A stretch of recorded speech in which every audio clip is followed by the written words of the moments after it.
साहिवाल फरीद अहमद फैज़ से पाकपतन अहम इजलास तलब। मरकज़ी अंजुमन ताजरान ने शहर फरीद में पुलिस की बेबसी की बदौलत जारी डाकूराज के खिलाफ मुकम्मल शटर डाउन हड़ताल करने के लिए अहम इजलास तलब कर लिया। शहर फरीद में मुकम्मल शटर डाउन हड़ताल के लिए मरकज़ी अंजुमन ताजरान का अहम तरीन इजलास अमरोज़ रात 8 बजे दफ्तर मरकज़ी अंजुमन ताजरान इस्लाम कॉलोनी गली नंबर 1 में मुनक्किद होगा। ताजर ज़राए का कहना था कि गुज़िश्ता रोज़ कबल दिन दहाड़े जदीद असले से लेस डाकुओं ने रेलवे रोड पर सदर मरकज़ी अंजुमन ताजरान हाजी मोहम्मद वसीम समेत 3 ताजर दुकानदारों को लूटा था।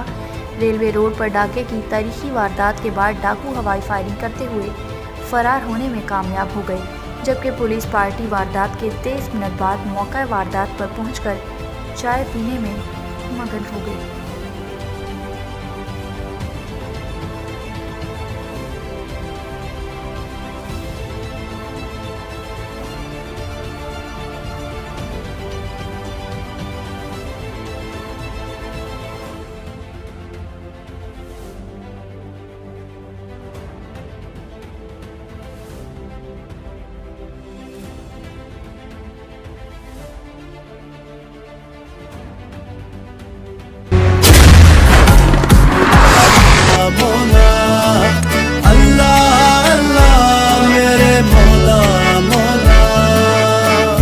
अल्लाह तू है रहमत वाला, नाम है तेरा बरकत वाला।